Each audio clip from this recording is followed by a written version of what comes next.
దేవుని వాక్యాన్ని విందాం. ప్రార్థన.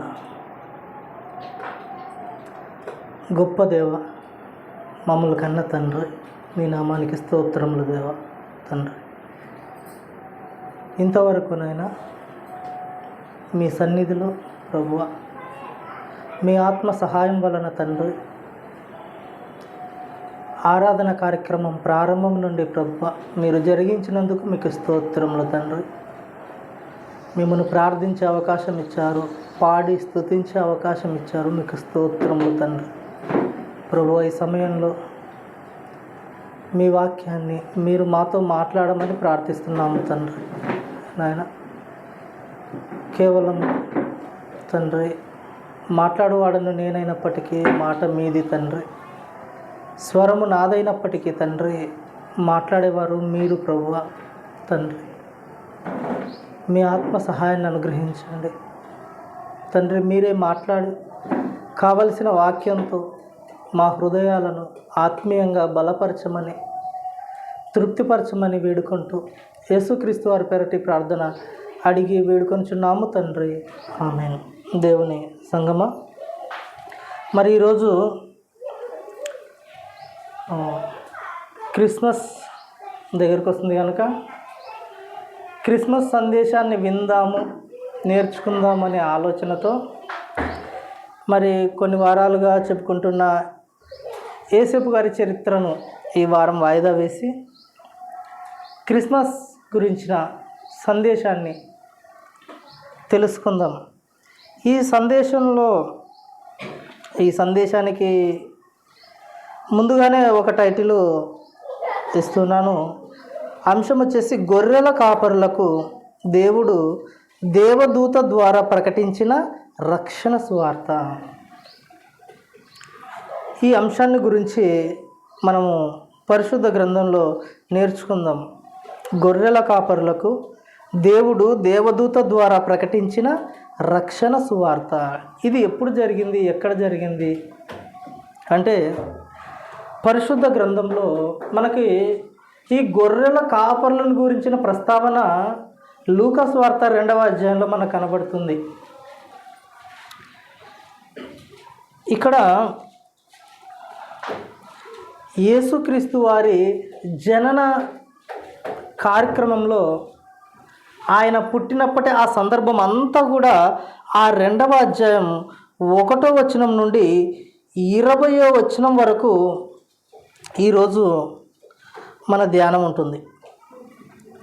లూకా సువార్త 2వ అధ్యాయం 1వ వచనం నుండి 20వ వచనం వరకు మనం నేర్చుకుందాం, ధ్యానిద్దాం. అయితే ఇక్కడ సందర్భాన్ని మనం ఆలోచిస్తే ముందుగా 10వ వచనాన్ని చూద్దాం. లూకా సువార్త 2వ అధ్యాయం 10వ వచనం.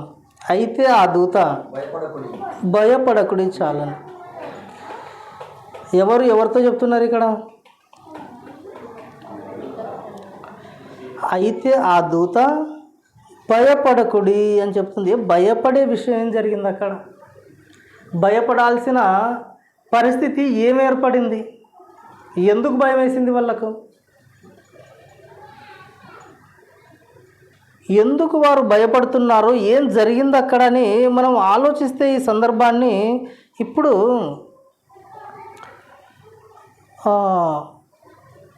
అయితే ఆ దూత భయపడకుడి అని చెప్పి లూకా సువార్త 2వ అధ్యాయం 1వ వచనం నుండి మనం ఇప్పుడు చూస్తే, ఆ దినములలో సర్వలోకమునకు ప్రజాసంఖ్య వ్రాయవలెనని కైసరు ఔగుస్తు వలన ఆజ్ఞ ఆయను. ఆ దినాల్లో జరిగినది. ఈ కైసరు ఎవరో మనకు తెలుసు కదా, అప్పుడప్పుడు వినే ఉంటాం. కైసరివి కైసరికి, దేవునికి, దేవునివి దేవునికి. ఆయన మీద నేరం మోపింది కూడా ఏమిటంటే కైసరు చట్టములకు విరోధముగా ఇతడు బోధించుచున్నాడు అని ఆయన మీద మోపబడిన నేరాలు. ఆ తర్వాత అపోస్తులైన పౌలు గారు కూడా ఆయనను గురించి ప్రకటించుకోవాలి, చెప్పుకోవాలి అని ఆయన మీద మోపబడిన నేరాలను గురించి చెప్పుకోవడానికి నేను డైరెక్ట్గా రోమాకు వెళ్ళి అక్కడ కైసరు ఎదుటనే నేను నేను ప్రకటించుకుంటాను, నేను చెప్పుకుంటాను, నేను ఏ నేరము చేయలేదనని పౌలు గారు కూడా ఇదే కైసర్ గారి ఎదుట వెళ్ళి తనను గురించి చెప్పుకుంటాడు రోమాకు వెళ్ళి. ఆ కైసరు ఎవరు అనంటే చక్రవర్తిగా రాజుగా ఉన్నాడు. అప్పుడున్న ఆ సామ్రాజ్యానికి చక్రవర్తిగా ఉన్నాడు ఈ కైసరు. ఈ కైసరు కింద చాలా దేశాలు ఉన్నాయి. ఈ రాజుగారి కింద, ఈ చక్రవర్తి కింద చాలా దేశాలు ఉన్నాయి, చిన్న చిన్న దేశాలు. ఆ దేశాలకు చిన్న చిన్న రాజులు ఉన్నారు, చిన్న చిన్న రాజ్యాలు, వాటికి రాజులు. ఆ రాజులు అందరూ కూడా ఇదిగో చక్రవర్తి అయిన ఔగుస్తు రాజు కింద వీరందరూ కూడా లోబడి ఆయన కింద పరిపాలన జరిగిస్తూ ఉన్నారు. ఆ కాలం అది రోమా సామ్రాజ్య కాలం. రోమా సామ్రాజ్య అధికారే ఈ కైసరు ఔగుస్తు. ఈ కైసరు ఎంత గొప్పవాడు అనంటే ప్రజలు కానీ అధికారులు కానీ ఎలాంటి మాటలు మాట్లాడతారంటే, కైసరు తప్ప మాకు వేరొక రాజు లేడు, ఇంకొకరు రాజు అనంటే మేము ఒప్పుకోము. అంటే ఎవరు కూడా కైసరుకు విరోధముగా ఎలాంటి మాటలు మాట్లాడకూడదు. అంత గొప్ప వ్యక్తి ఈ కైసరు, ఈ రాజు. అతని మాటకు వ్యతిరేకంగా ఎవరైనా మాట్లాడితే అతడు మరణానికి పాత్రుడు. అంత కఠినమైన నేరం. కైసరుకు కానీ అతడు నియమించిన చట్టానికి కానీ వ్యతిరేకంగా ఎవరు మాట్లాడకూడదు, వ్యతిరేకంగా ఎవరు ఏ పని చేయకూడదు. అలా చేస్తే అలాంటి వారు బ్రతకడానికి వీల్లేదు. అది వారి మీద మోపబడే నేరముగా పరిగణించబడుతుంది. అలా చెబుతున్నాడు. అలా చెప్పి ఆయన అంటున్నాడు, 2వ అధ్యాయము అక్కడే ఫస్ట్ 5వ వచనాన్ని ఒకసారి చూద్దాం. 5వ వచనం 4, 5 కలిసి వచ్చినాయి. యేసేపు దావీదు వంశములోను గోత్రములోను పుట్టినవాడు గనుక తనకు భార్యగా ప్రదానము చేయబడి గర్భవతి అయి ఉండిన మరియతో కూడా ఆ సంఖ్యలో వ్రాయబడుటకు గలిలయలోని నజరేతు నుండి యూదయలోని బెత్లెహేమనబడిన దావీదు ఊరికి వెళ్ళెను. అప్పుడు జరగబడిన ఆజ్ఞ ఏంటో మనకి తెలుసు. కైసరు ఔగుస్తు వలన ఒక ఆజ్ఞ బయలుదేరింది. సర్వలోకము ప్రజలందరూ ప్రజా సంఖ్య లెక్కించబడాలి, అందులో అందరూ వారు రాయబడాలి అని, ఎవరు ఎక్కడున్నా వారి సొంత ప్రాంతాలకు వెళ్ళాలని రాజుగారు ఒక ఆజ్ఞ బయలుదేరారు. ఆ సమయానికి మరియమ్మ తల్లి గర్భవతిగా ఉంది. ఎలాంటి పరిస్థితుల్లో ఉందంటే ఆమె దినములు నిండిపోయాయి, ప్రసవించే సమయం దగ్గర పడిపోయింది తల్లిగారికి. ఆ సమయంలో యేసేపు గారు ఇద్దరు కూడా కలిసి వారున్న ప్రదేశం ఏంటంటే గలిలయలోని నజరేతులో వాళ్ళు ఉన్నారు. గలిలయ అన్నది ఒక దేశం. అది గలిలయ ఒక దేశం, సమరయ ఒక దేశం. ఇలాంటి దేశాలన్నీ కూడా ఆ రాజుగారి కింద, ఔగుస్తు రాజుగారి కింద ఉన్నాయి. అందులో వీరున్న ప్రాంతం ఏంటంటే గలిలయలోని నజరేతులో ఉన్నారు ఆ సమయానికి. అక్కడి నుండి ఆ వార్త వినగానే, ప్రభుత్వం ప్రకటించగానే ప్రతి ఒక్కరూ తమ తమ ప్రాంతాలకు వెళ్ళి ప్రజా సంఖ్యలో మీ పేరు లెక్కించుకోండి, మీరందరూ కూడా ప్రజా సంఖ్యలో వ్రాయించుకోండి అని ఆ రోజుల్లో ఒక నినాదం వచ్చింది. ఇప్పుడు కనుక మనకి ఆధార్ కార్డులు వచ్చినట్టుగా ప్రజాసంఖ్య ఎందుకొరకు? గుర్తింపు కొరకు, ఐడెంటిఫై చేయడానికి వీరు పలాని వంశం, వీరిది పలాని గోత్రం, వీరు పలాని కుటుంబపు వారు అని తెలియడానికి, వారి గుర్తింపు కొరకు ఈ రోజుల్లో ఆధార్ కార్డు సంఖ్య వచ్చినట్టుగా ఆ రోజుల్లో వచ్చినది ఏమిటి అని అంటే ప్రజా సంఖ్య వ్రాయటకు ప్రతి ఒక్కరూ తమ తమ సొంత ప్రాంతాలకు వెళ్ళిపోవాలని ఆజ్ఞ వచ్చేసింది, రాజుగారు చేసేసారు. అప్పుడు ఆయన చక్రవర్తిగా రోమా నుండి ఆజ్ఞను బయలుదేరిస్తే కింద ఉన్న రాజులందరూ కూడా దాన్ని అమలు చేశారు, ప్రకటించారు. ఆ వార్త విన్న యేసేపు గారు, తల్లి మరియమ్మ గారు వారి సొంత ఊరికి బయలుదేరారు. వాళ్ళ సొంత ఊరు ఏది అంటే బెత్లెహేము ప్రాంతము, యూదయలోని బెత్లెహేము అనబడిన దావీదు ఊరది. అంటే దావీదు గారి పుట్టింది, పెరిగింది ఆయన సొంత ఊరు. ఈ బెత్లెహేమే. ఈ బెత్లెహేంలోనే ఆయన పుట్టాడు. అక్కడి నుండే ఆయన రాజు అయ్యాడు. అక్కడి నుండి ఆయన చాలా యుద్ధాలు జరిగించాడు, చాలా పరిపాలన జరిగించాడు బెత్లెహేంలో ఆయన పుట్టిన తర్వాత. ఈ బెత్లెహేము దావీదు గారి ఊరిలోనే ఈయన కూడా పుట్టాడు, యేసేపు గారు. కనుక వీరి సొంత ఊరైన ఈ బెత్లెహేముకు వెళ్ళాలని వారు ప్రయాణం మొదలుపెట్టారు, వచ్చారు. ఈ గలిలయ దేశం నుండి, అప్పటికి ఒక దేశం నుండి ఒక దేశానికి ప్రయాణం వాళ్ళు. ఈ గలిలయ దేశం, ఈ గలిలయ అన్నది దేశము అనని మనకు చాలా చోట్ల బైబిల్లో కనబడుతుంది. గలిలయ దేశం అని ఎవరికైనా ఐడియా ఉందా మనకి? గలిలయ అన్నది ఒక దేశం, అది యూదయ అన్నది దేశము, గెరాసేనుల దేశము, సమరయ దేశము, ఇలా చిన్న చిన్న దేశాలు ఉంటాయి. వీరున్నది గలిలయ దేశం నుండి బయలుదేరారు. బయలుదేరిన వారు వారి సొంత ప్రాంతానికి వచ్చారు. వచ్చిన తర్వాత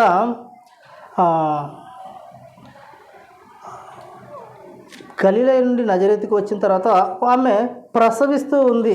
అక్కడ 2వ అధ్యాయం 7వ వచనం ఒకసారి చూద్దాం. 2వ అధ్యాయం 2వ అధ్యాయం ఒకసారి 2 నుంచి 7 వరకు ఒకసారి చదివేద్దాం. అదంతా కలిపి చదివితే మనకు అర్థమవుతుంది. 2వ అధ్యాయం 2వ వచనం నుండి 7వ వచనం వరకు. అది కురేనియా సిరియా దేశమునకు అధిపతి అయి ఉన్నప్పుడు జరిగిన మొదటి ప్రజా సంఖ్య. అందరూ ఆ సంఖ్యలో వ్రాయబడుటకు తమ తమ పట్టణములకు వెళ్ళిరి. యేసేపు దావీదు వంశములోను గోత్రములోను పుట్టినవాడు గనుక తనకు భార్యగా ప్రదానము చేయబడి గర్భవతి అయ్యుండిన మరియతో కూడా ఆ సంఖ్యలో వ్రాయబడుటకు గలిలయలోని నజరేతు నుండి యూదయలోని బెత్లెహేమనబడిన దావీదు ఊరికి వెళ్ళెను. వారక్కడ ఉన్నప్పుడు ఆమె ప్రసవ దినములు నిండెను గనుక తన తొలుచూలు కుమారుని కని పొత్తిగుడ్డలతో చుట్టి సత్రములో వారికి స్థలము లేనందున ఆయనను పశువుల తొట్టిలో పరుండబెట్టెను. ఇదంతా కూడా వెంటనే జరుగుతూ వస్తుంది.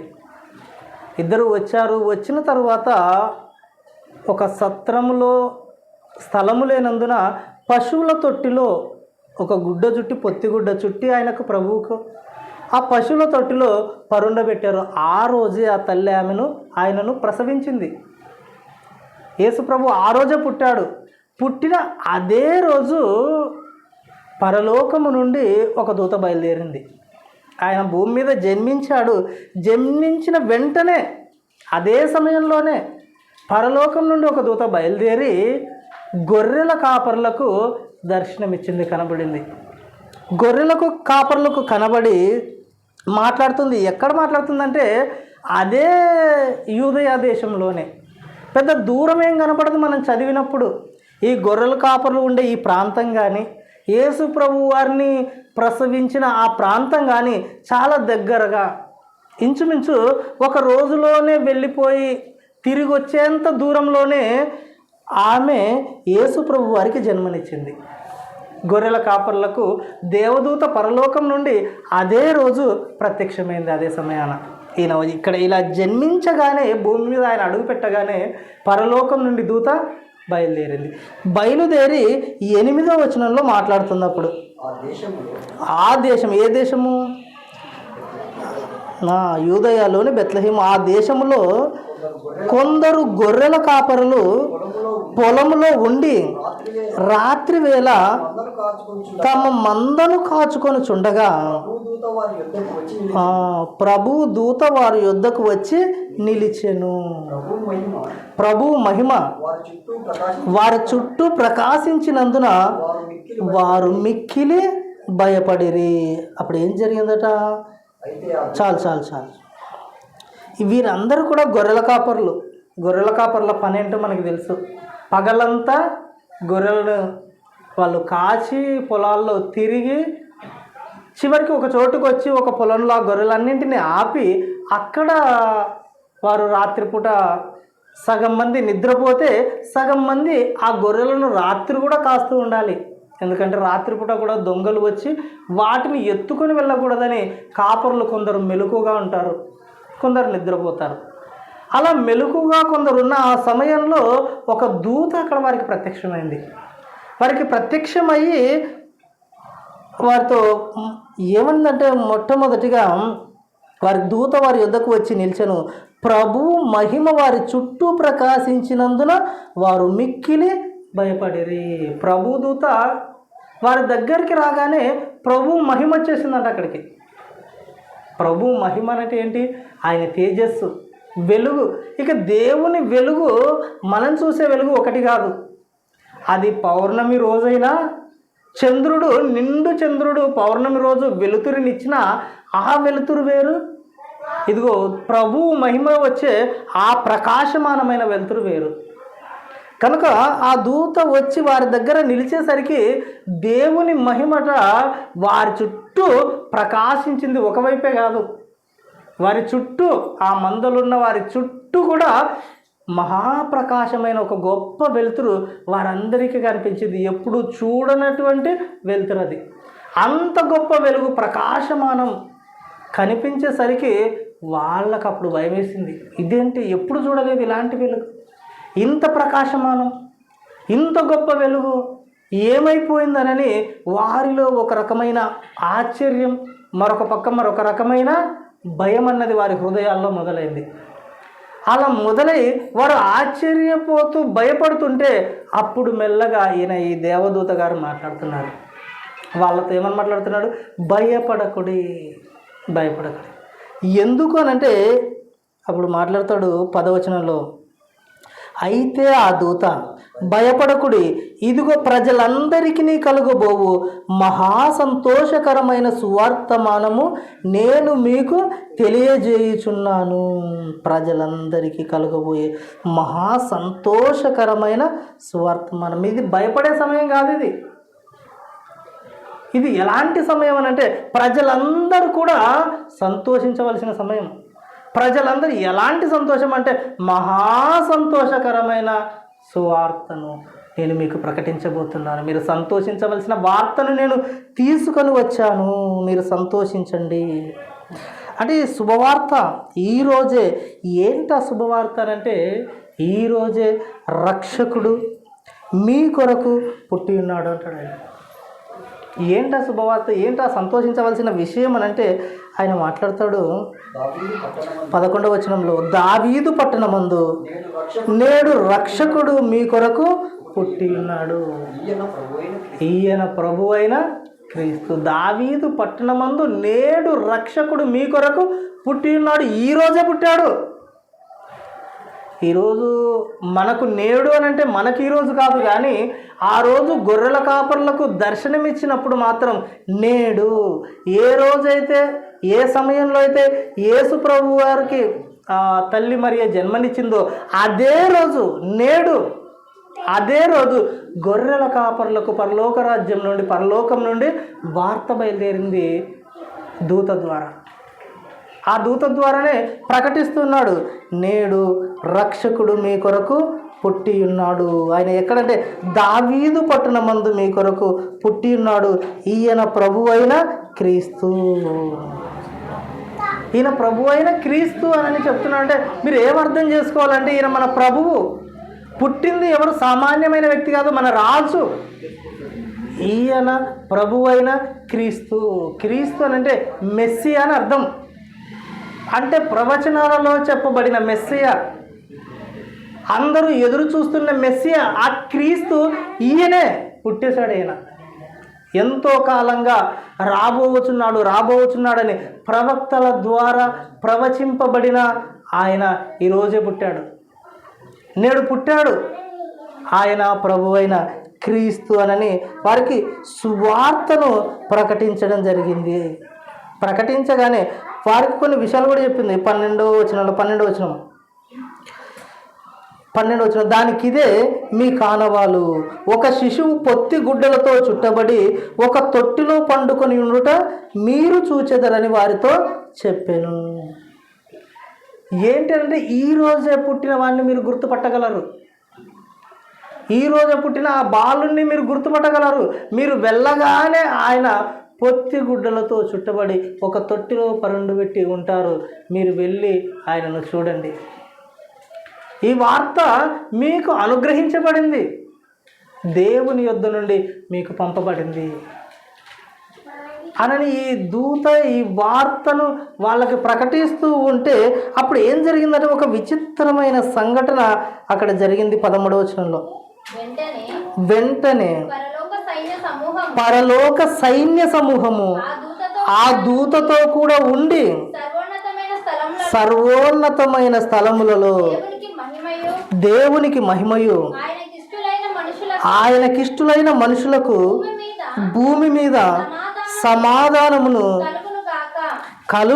కలుగును గాక అని దేవుణ్ణి స్తోత్రము చేయుచుండెను. వెంటనే ఏం జరిగిందంటే మొదటిగా ఒక దూత వచ్చింది గొర్రెల కాపల దగ్గరికి. ఒక ఆయన వచ్చాడు. ఆయన వచ్చి వార్త అంతా చెప్పాడు. మీరు వెళ్ళగానే పొత్తిగుడ్డలతో ఆయన కనపడతాడు, ఒక తొట్టులో ఆయనను పరుండబెట్టి ఉంటారు అని ఈ మాట చెప్పగానే వెంటనే మరి సైన్య సమూహము, పరలోకం నుండి సైన్య సమూహం వారి యొద్దకు దిగిందట. వారి యొద్దకు దిగి ఏం మాట్లాడుతున్నాడు అని అంటే, ఇదిగో సర్వోన్నతమైన స్థలములలో దేవునికి మహిమయు ఆయనకిష్టులైన మనుషులకు భూమి మీద సమాధానమును కలుగునుగాక అని దేవుణ్ణి స్తోత్రం చేయడం ప్రారంభించారట. సర్వోన్నతమైన స్థలములలో దేవునికి మహిమ అంటే సర్వోన్నతుడు ఎక్కడైతే పుట్టాడో ఆ స్థలంలో దేవునికి మహిమ కలగబోతుంది. ఆ స్థలంలోనే సర్వోన్నతమైన స్థలము అని అంటే అర్థం ఏమిటనంటే, ఇదిగో ఆయనకు సర్వోన్నత ప్రదేశంలో ఆయనకు మహిమ కలుగునుగాక అనే అర్థం అక్కడ ఉంది. ఆ ప్రదేశంలో ఆయన పుట్టిన ప్రదేశంలోనికి మీరు వెళ్ళి ఆయనను మహిమపరచాలి అనని వారు ఎలా మహిమపరచాలో నేర్పించడానికి పరలోకం నుండి ఆ దూతలు ఆ సైన్య సమూహము వచ్చి వారి ముందు పుట్టిన ప్రభు అయిన యేసుక్రీస్తు వారిని స్తుతించడం ప్రారంభించారు. ఆయన పుట్టాడు, ఆయనకు మహిమ కలుగును గాక, అయితే ఆయనకిష్టులైన మనుషులకు భూమి మీద సమాధానం. ఎవరంటే ఇష్టం ఆయనకు? ఆయనకిష్టులైన మనుషులు. భూమి మీద పుట్టిన ప్రతి ఒక్క మనిషి దేవునికి చాలా ఇష్టం.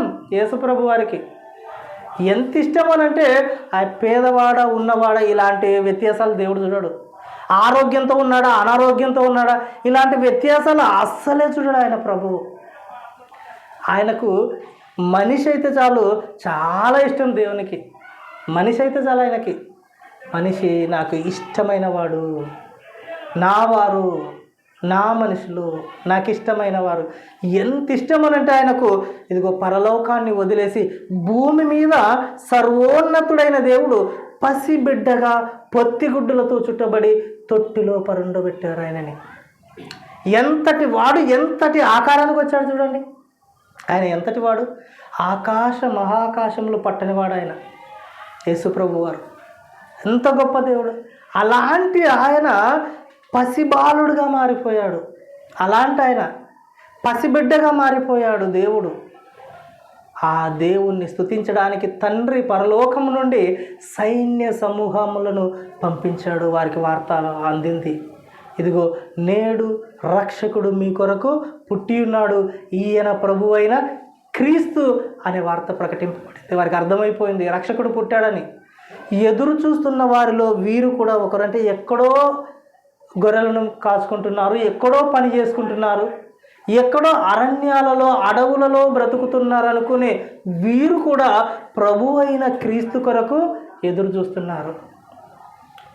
మందిరాలలో లేదా మహాసభలలో అత్యున్నత అగ్రపీఠాల్లో కూర్చుని వేదాలను చదివేవారు మాత్రమే కాదు ప్రభు కొరకు ఎదురు చూస్తుంది. ఇదిగో ఎక్కడో అరణ్యాలలో అడవులలో ఉన్న కాపరుల లాంటి వారు కూడా, రాత్రింబగళ్ళు పనులు చేసుకునే వారు కూడా ప్రభువు రాక కొరకు ఎదురు చూస్తున్నారు. నిజానికి ఎక్కడో అగ్రస్థానంలో ఉన్న వారికి పరలోకం నుండి పంపబడలేదు వార్త.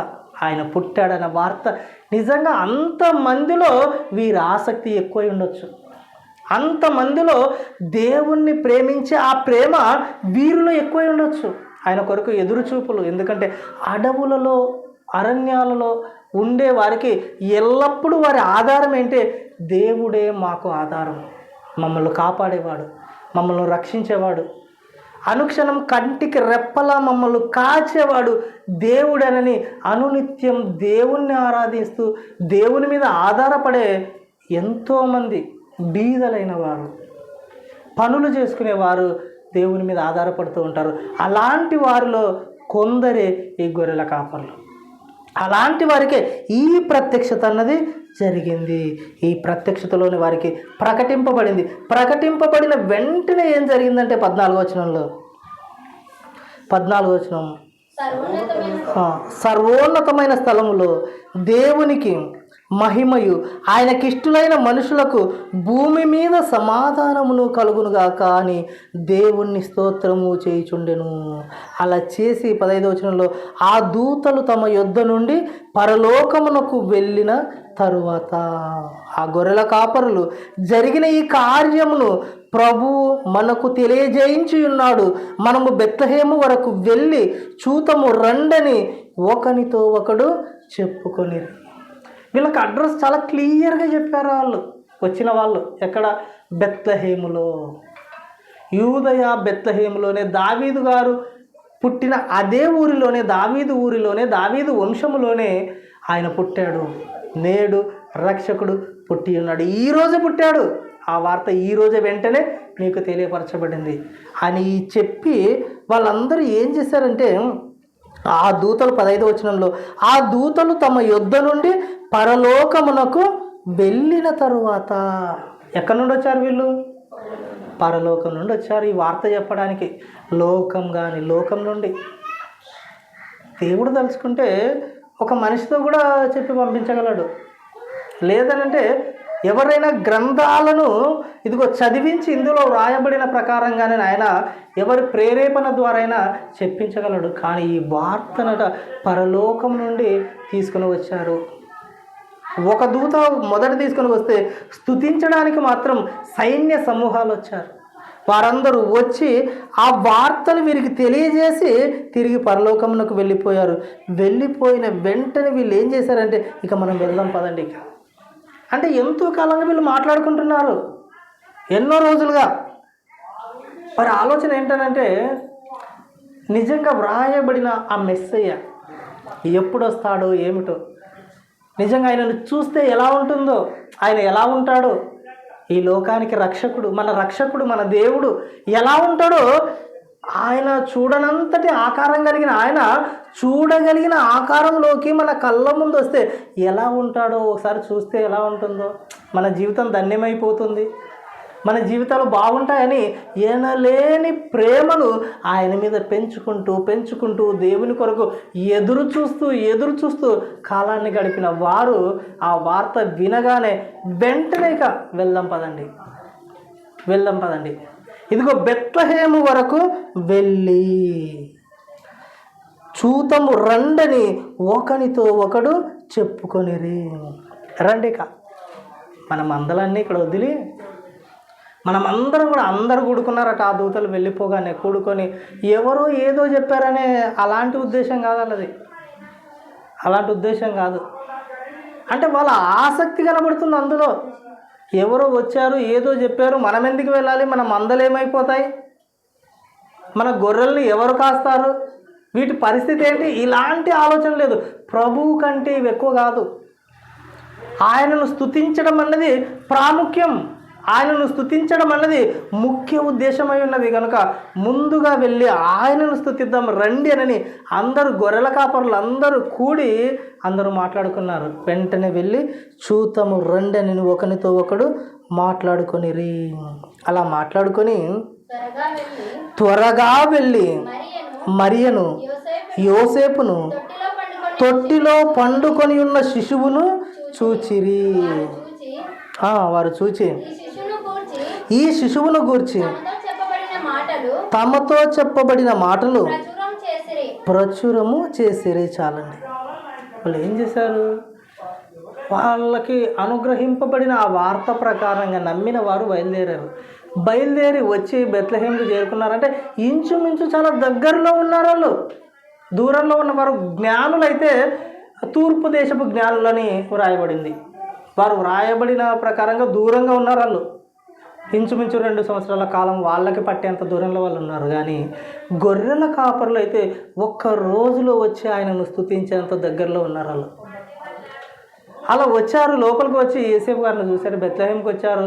అప్పటికే బెత్లెహేంలో వారు విచారించి డైరెక్ట్గా ఆ రోజు మరి ఎవరు ప్రసవించారో అర్థమవుతుంది, తెలుసుకున్నారు.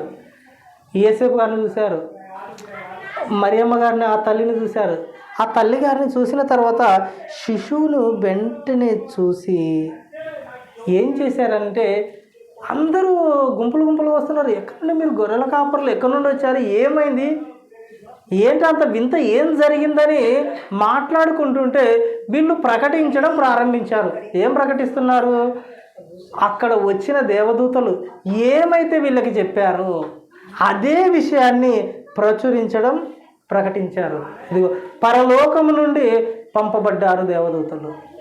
వాళ్ళు వచ్చి మాకు ఏం చెప్పారు అని అంటే, ఇదిగో సర్వోన్నతమైన స్థలములలో దేవునికి మహిమయు, ఆయనకి ఇష్టలైన మనుషులకు భూమి మీద సమాధానమును కలుగును గాకానని దేవుణ్ణి స్తుతించి, నేడు రక్షకుడు మీ కొరకు పుట్టి ఉన్నాడు, ఆయన ప్రభు అయిన క్రీస్తు. అంటే ఈయనే ప్రభు అయిన క్రీస్తు, ఈయనే క్రీస్తు. అంటే ప్రవక్తల ప్రవచనాలలో వ్రాయబడింది ఈయనే. ఒకప్పుడు అబ్రహాం గారి వంశంలో ఆయన సంతానంలో రాబోయేవాడని చెప్పబడింది ఈయనే. పసిబాలుని చూపిస్తున్నారు. విశ్వాసులకు తండ్రి అయిన అబ్రహాం గారు, ఆయనకు నేను ఇస్తానన్న సంతానము ఈయనే అని చెప్తారు. మోషే నా వంటి ప్రవక్త రాబోచున్నాడు అని మోషే గారు ప్రవచించిన ఆ ప్రవక్త ఈయనే. ఇదిగో ప్రవక్తలు అందరూ చెప్పిన ఆ ప్రవక్త ఈయనే పుట్టాడనని ప్రవక్తలు చెప్పిన ప్రతిదీ కూడా కన్యక గర్భవతి కుమారుని కనును, ఆయన ఈయనే అని ఆ గొర్రెల కాపరులు ఈ వార్తను బెత్లెహేములోని ఆ ప్రజలకు ప్రకటించడం మొదలుపెట్టారు. అందరూ కూడా నేడు రక్షకుడు మీ కొరకు పుట్టి ఉన్నాడని ఆ మాట నమ్మి ప్రచురించారు. అందరూ ప్రచురించి 17వ వచనంలో ప్రచురము చేసిరి. 18వ వచనం, గొర్రెల కాపరులు తమతో చెప్పిన సంగతులను గూర్చి విన్నవారందరూ మిక్కిలి ఆశ్చర్యపడురి. ఒక ఆమె వచ్చింది, ఇది వాళ్ళ సొంత ఊరే, వాళ్ళకి కనీసం ఊర్లో ఉండడానికి ఇల్లు కూడా సరిగా లేదు. ఆమె వచ్చి ఏదో ఇక్కడ ప్రసవించింది, పశువుల తొట్టిలో పరుండా పెట్టబడ్డారు. ఈయనను దేవుడు అంటున్నారు, ఈయనే రాబోవు మెస్సీ అంటున్నారు. ప్రభు అయిన క్రీస్తు అంటే చిన్న విషయం కాదు ఆ రోజు విన్నవారికి. ఈరోజు మనకు విని ప్రభు అంటే ప్రభు, క్రీస్తు అంటే ఆయన పేరు అనుకుంటాం, మనం ఇలా అనుకుంటాం. కానీ ఆ రోజుల్లో అలా కాదు. ప్రభు అని అందరు అనేవారు కాదు. ప్రభు అయిన వారినే ప్రభు అంటారు, రాజు అయిన వారినే ప్రభు అంటారు. ఇక క్రీస్తు మెస్సియా అని పిలవాలంటే కూడా ఈ పదం అయితే మరి ఎవరిని పిలవరు. ఇక మెస్సియా అనే పదం సామాన్యమైనది కాదు, క్రీస్తు అనే పదం చిన్న విషయం కాదు. అది రాబోవు మెస్సియావు నీవేనా అని అడుగుతారు, రాబోవు క్రీస్తువు నీవేనని క్రీస్తుని అడుగుతారు, ఆయనని అడుగుతారు. అనంటే ఆయన మీద చాలా పెట్టుకొని ఉన్నారు, ఆశలు పెట్టుకొని ఉన్నారు, చాలా ఆశలు ఆయన మీద. ఆయన వస్తాడు, మమ్మల్ని స్వస్థపరుస్తాడు, ఆయన వస్తాడు, మా బాధలన్నింటినీ తొలగిస్తాడు, ఆయన వస్తాడు, మాకు విడుదలను గ్రహిస్తాడు, ఆయన వస్తే ఈ బానిసత్వం మాకు పోతుంది అని ఎన్నో వ్రాయబడిన ప్రవచనాల సారం అందులో వ్రాయబడింది. వాటన్నింటి కొరకు ఎదురు చూస్తున్నారు. అలాంటి సమయంలో ఈ బెత్లెహేము గ్రామంలో ఆ పసిబిడ్డను చూడడానికి పుట్టినప్పుడు ఎంత ఉంటాడు ఆయన? పుట్టినప్పుడు ఎంత ఉంటాడు? చేతుల మీద పట్టుకుంటే అలా చేయంత కూడా ఉన్నాడు. అలాంటి ఆకారంతో ఉన్నాడు ఆయన. ఆయనను చూపిస్తున్నారు, ఈయన క్రీస్తు అంటున్నాడు. ఈయన క్రీస్తు అంటే వారికి ప్రకటింపబడినది, నేడు రక్షకుడు మీ కొరకు పుట్టి ఉన్నాడు, ఈయనే ఆ రక్షకుడు అని ప్రకటిస్తున్నారు ఆ గొర్రెల కాపర్లు. ఇవన్నీ ప్రకటిస్తుంటే విన్న వాళ్ళకి ఎట్లుంటుంది? ఆశ్చర్యం, వీళ్ళేంటి ఇట్లా చెప్తున్నారు, ఎక్కడి నుండి వచ్చి ఇలా బోధిస్తున్నారు, ఇలా ప్రకటిస్తున్నారు విన్న వాళ్ళందరికీ అననే విని ఒక్కొక్కరు ఒక రకంగా ఆశ్చర్యపోతున్నారు ఆయన గురించి. అలా ఆశ్చర్యపోతుంటే తల్లిదండ్రులకు మాత్రం మధ్యలో ఒక ఆలోచన పుడుతుంది. ఎందుకంటే వారు ప్రకటించిందంతా కూడా యేసేపు గారి జీవితంలోనూ తల్లి మరియ గారి జీవితంలోనూ జరిగిన కార్యమే. ఇదంతా నెరవేరిన కార్యమే. నిజంగా మా జీవితాలలో జరిగినది, మాకు దర్శనంలో చెప్పబడినది, మాకు దూత ప్రత్యక్షమై ప్రకటించబడినది మరల వీరు వచ్చి ప్రజల ఎదుట మరలా బోధిస్తూ ఉన్నారు అని వారి హృదయంలో మాత్రం ఎన్నో సందేహాలను నివృత్తి చేసినట్టుగా కనబడుతుంది. అనుమానాలు తొలగిపోయాయి వాళ్ళకి ఆ రోజు ఎన్నో విషయాలలో. అప్పుడు ఆ 19వ వచనం ఒకసారి చూడగలిగితే, 19వ వచనం, అయితే మరియా ఆ మాటలన్నీ తన హృదయములో తలపోసుకొనుచు భద్రము చేసుకొనెను. చాలని ఈ మరియ గారు అంటే ఏం చేస్తున్నారు వింటుంటే? ఏదో సరేలే అందరిలా విని ఆశ్చర్యపోవడం లేదు. చెప్పబడుతున్న ప్రతి మాట హృదయంలో భద్రపరుచుకుంటుందట. ఆమె హృదయంలో స్థిరపరచుకుంటుంది.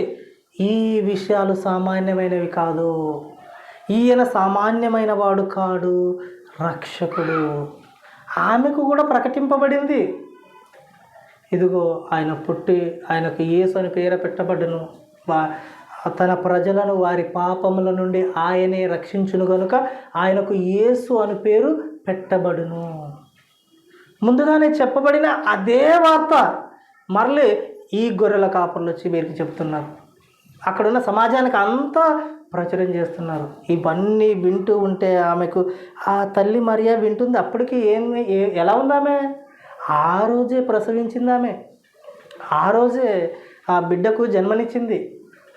తల్లిగా ఒక బాలింతగా ఉండి ఆ మాటలన్నీ వింటుంది. అంటే నా గర్భాన పుట్టిన ఆయన సామాన్యుడు కాదు, ప్రవక్తలు చెప్పిన ఆ దేవుడు, ప్రవక్తలు చెప్పిన ఆ రక్షకుడు, ఆ క్రీస్తు నా గర్భంలో వచ్చాడు అని ఆ మాటలన్నీ కూడా తన హృదయంలో తలపోసుకొనుచు భద్రము చేసుకొనెను. తలపోసుకొనుచు అని అంటే ఇక మరిచిపోరు జీవితాంతం. అప్పుడప్పుడు మనం కూడా అంటుంటాం, ఎవరైనా ఒక మాట అంటే జీవితాంతం మర్చిపోరు. కొన్ని విషయాల్లో మనకుండే అలవాట్లు వేరు. మంచి విషయాల కంటే ఎవరైనా మనకు వ్యతిరేకంగా ఏదైనా జరిగిస్తే అలాంటివి మర్చిపోం. మనం వ్యతిరేకంగా జీవితాంతం మర్చిపోం. కానీ ఈ తల్లి అట ఆ బాలుని గురించి చెప్పబడిన ఆ మాటలు జీవితాంతం తన హృదయంలో ఉంచుకుంది. అందుకే తన జీవితాన్ని గురించి మనం చదివితే బైబిల్లో ఆయన గురించి ఎలాంటి అవమానం ఎదురైనా ఆమె పెద్దగా పట్టించుకోదు. అవమానం వచ్చింది కదా అని ఆమె బాధపడి ఆగిపోదు, రోషంతో నిలిచిపోదు. ఆమెకి పౌరుషం తెచ్చుకొని ఆగిపోదు. ఎందుకు? నా ప్రభువు నా గర్భాన పుట్టింది రక్షకుడు, లోక రక్షకుడు, ప్రవక్తలందరూ చెప్పిన ఆయన, ఈయన ప్రవక్తల్లో చెప్పబడిన ఆ మెస్సియే ఈయన, దేవుడు, దేవుని కొరకు నేను అనుభవించుచున్నాననే ఆ ఆలోచన ఆమెకు అర్థమైంది. నా దేవుడు నా గర్భంలో వచ్చాడు, నేను ధన్యురాలను అని ఆమెకు అర్థమైంది. అర్థమై ప్రతి మాటను కూడా ఆమె హృదయంలో భద్రపరుచుకుంది. అలా భద్రపరుచుకొని 20 వచనంలో ఇక ఆ గొర్రెల కాపర్లు అంతటా ఆ గొర్రెల కాపర్లు తమతో చెప్పబడినట్టుగా తాము విన్న వాటిని కన్న వాటిని అన్నిటినీ గూర్చి దేవుణ్ణి మహిమపరచుచు స్తోత్రము చేయుచు తిరిగి వెళ్ళిరి. ఒక బెత్లెహేములోనే కాదు, నేడు రక్షకుడు మీ కొరకు పుట్టి ఉన్నాడు, నేడు రక్షకుడు మీ కొరకు పుట్టి ఉన్నాడు, ఈయన ప్రభువు అయిన క్రీస్తు అనే ఈ ప్రకటన బెత్లెహేములో ప్రారంభించి వారు ఎక్కడి నుండి అయితే బయలుదేరి వచ్చారో ఆ ప్రాంతానికి తిరిగి చేరేంత వరకు కూడా వారి గొంతు మూగబోలేదు, వారు ఆగలేదు. ఆ ప్రకటన ప్రకటించడం అన్నది ఆపలేదు వాళ్ళు. నేడు రక్షకుడు మీ కొరకు పుట్టి ఉన్నాడు, ఈయన ప్రభువు అయిన క్రీస్తు, ఈయన పొత్తిగుడ్డలతో చుట్టబడి ఉన్నాడు బెత్లెహేములో అని ఈ ప్రకటన ప్రకటిస్తూ అనేకులకు ఈ సువర్తమానము మహా సంతోషకరమైన సువర్తమానము. ఇక్కడ చెప్పబడిన మాట ఏంటంటే 20వ వచనంలో, గొర్రెల కాపర్లు తమతో చెప్పబడినట్టుగా ఇంతకీ వాళ్ళతో చెప్పబడింది ఏంటి? 10-11 వచనాలలో వారితో చెప్పబడిన మాటలు, ప్రభువు దూత వారి యొద్దకు వచ్చి నిలిచెను, ప్రభువు మహిమ వారి చుట్టూ ప్రకాశించినందున వారు మిక్కిలి భయపడిరి. అయితే ఆ దూత, భయపడకుడి, ఇదిగో ప్రజలందరికీ కలుగబోవు మహా సంతోషకరమైన సువర్తమానము నేను మీకు తెలియజేయుచున్నాను. దావీదు పట్టణమందు నేడు రక్షకుడు మీ కొరకు పుట్టి ఉన్నాడు. ఈయన ప్రభువైన క్రీస్తు. దానికిదే మీ కానవాళ్ళు. చాలా అడ్రస్ చాలా క్లియర్గా చెప్పబడింది వారికి, చాలా క్లియర్గా. ఆయన స్తోత్రం చేసి, ఇదిగో నేడు రక్షకుడు మీ కొరకు పుట్టి ఉన్నాడు, ఈయన ప్రభువైన క్రీస్తు. ఆయన అడ్రస్ అదే, ఈయన ప్రభువైన క్రీస్తు అనగానే వారి మధ్యలో ఉన్న ఎన్నో విన్న వాటిని గురించి అర్థమైపోయింది. రాబోచున్న ఆయన ఈయనేని అర్థమైపోయింది. వాళ్ళకి అర్థమయ్యే వారు ఎంతకి వాళ్ళు ముందుకు వచ్చారనంటే వాళ్ళకు ఉన్నవన్నీ పక్కకు వదిలిపెట్టేశారు. ఇవన్నీ వదిలేసి ముందుగా ఆయనను చూడాలి. ఆయనను చూసిన తర్వాత ఆయనను ప్రచురిస్తూనే రావాలి. అక్కడ దాకా వచ్చిన వారు, వారి ప్రాంతాలకు తిరిగి వెళ్ళిన వారు తమ జీవితం అంతా ప్రచురించి ఉంటారా? సరే ఆలోచించండి. ఇంత చేసి, ఇంత విశ్వసించిన వారు, ఇంత నమ్మిన వారు, వారి జీవితకాలం అంతా కూడా ఇక ఆయనను మర్చిపోలేదు. అంటే యేసు ప్రభు భూమి మీదకు వచ్చాడు, జన్మించాడన్న ఈ వార్త పరలోకమందున్న తండ్రి అయిన దేవుడే దేవదూతల ద్వారా సమాచారాన్ని పంపించాడు. ఆయనకు మహిమ కలగాలి. ఆయన ఎక్కడున్న ఆయనకు మహిమ కలగాలి. యేసు ప్రభు వారికి ఆయన పరలోకంలో ఉన్న ఆయనకు మహిమ కలగాలి, ఆయన భూమి మీద ఉన్నా సరే ఆయనకు మహిమ కలగాలి. ఆ మహిమ కొరకు కావలసిన కార్యక్రమాన్ని తండ్రి అయిన దేవుడే కలిగించాడు. మహిమ భూమి మీద మహిమ, ఎక్కడో పరలోకంలో మహిమ అది వేరు సంగతి. భూమి మీద మహిమపరిచారు దూతలు. భూమి మీద మహిమ కలగాలననే వారిని పంపించడం జరిగింది. అంటే మహిమపరచడం అన్నది చిన్న విషయం కాదు. ఇది దేవుణ్ణి మహిమపరచుట కొరకు ఎక్కడి వరకైనా వెళ్ళాలి. మనం దేవుని స్తుతించుట కొరకు ఎక్కడి వరకైనా వెళ్ళాలి.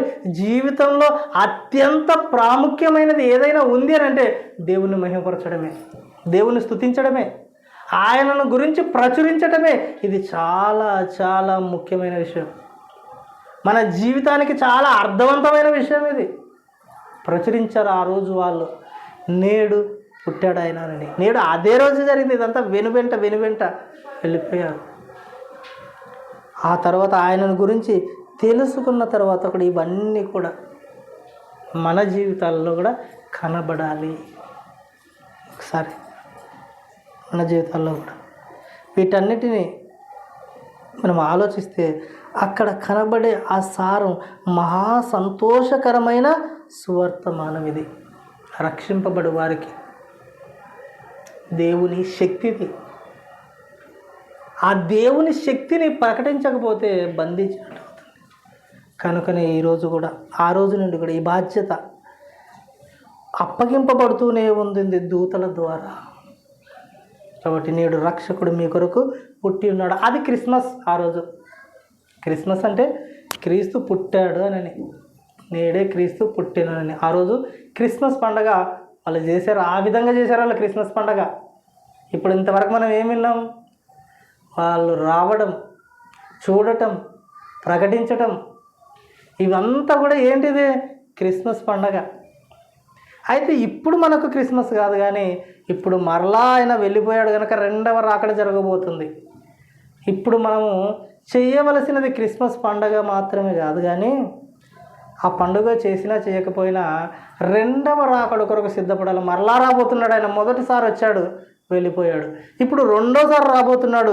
రెండవ రాకడకు మనం సిద్ధంగా ఉండాలి. ఆయన వచ్చేసరికి ఎలా ఉండాలి? ఆయన ఎదుట పరిశుద్ధంగా, నిర్దోషంగా, ఆయన అప్పగించిన ఆ పనిని సంపూర్ణముగా నెరవేర్చి ఆయన ఎదుట నిలవబడే విధంగా రెండవ రాకడకు సిద్ధపాటు. మరలా రాబోతున్నాడు. వచ్చిన ఆయన ఇప్పుడు మనలందరూ కూడా తీసుకొని వెళ్ళి దేవుని రాజ్యంలో మనలందరినీ ప్రవేశపెడతాడు. కాబట్టి రెండవ రాకడ కొరకు సిద్ధపాటు.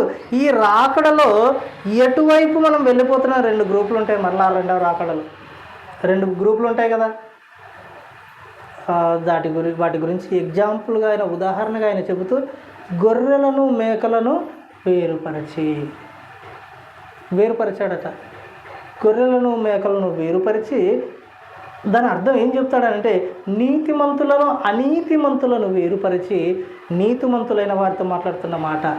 ఇదిగో అనాది కాలము మొదలుకొని మీ కొరకు సిద్ధపరచబడిన రాజ్యంలో మీరు ప్రవేశించండి. ఇది నీతిమంతుల ప్రవేశం. అనీతిమంతుల కొరకైతే అపవాదికిని వాని దూతలకును సిద్ధపరచబడిన నిత్యాగ్నిలోనికి పోడి. అది వారి కొరకు. రెండవ రాకడలో జరగబోయేది ఇది. మొదటి రాకడలో జరిగినది క్రిస్మస్ అయితే, రెండవ రాకడలో జరగబోయేది మాత్రం దేవుని రాజ్య ప్రవేశం జరగబోతుంది. వీటి కొరకు మనం సిద్ధపడి ఉండాలని తెలియజేస్తూ మహా సంతోషకరమైన సువార్తను ఆ రోజు వారు ప్రకటించినట్టుగా మనము కూడా ఎల్లప్పుడూ మన శక్తి కొలది ప్రకటిస్తూ మరి దేవుని మహిమపరుస్తూ ఉండాలని ఈ వాక్యాన్ని ముగిస్తూ ఉన్నాను. దేవుడు తన వాక్యం మనందరి హృదయాలలో ఫలింపచేయునుగాక. ఆమేన్. ప్రార్థన చేసుకుందాం. పరిశుద్ధుడైన తండ్రి, మీ పాదాలకు స్తోత్రములు ప్రభువా. విన్న వాక్యము మా హృదయాలలో నూరంతలుగా ఫలింపచేయండి తండ్రి. ప్రభువా, మహా సంతోషకరమైన సువార్తను మేము విన్నాం తండ్రి. ఆ రోజు విన్న వారు తండ్రి తమ జీవితాలలో కార్యాలను కనుపరిచారు. ఈరోజు విన్న మేము తండ్రి కార్యాలను జరిగించలేక వెనకబడిపోతున్నాము తండ్రి. మా అందరిలో తండ్రి ఉజ్జీవాన్ని నింపండి, ఉత్తేజాన్ని నింపండి తండ్రి. ఈ మహా సువార్తమానమును ప్రకటించే, ఈ రక్షణ సువార్తను ప్రకటించే తండ్రి ఈ ధన్యతను మేమందరము సద్వినియోగపరచుకోవడానికి సహాయం చేయండి ప్రభువా. విన్న ప్రతి ఒక్కరిని ఆశీర్వదించండి. ఆత్మీయంగా అందరినీ బలపరిచి దీవించమని వేడుకుంటూ యేసుక్రీస్తు వారి పేరట ప్రార్థన అడిగి సమర్పిస్తున్నాము తండ్రి. ఆమేన్.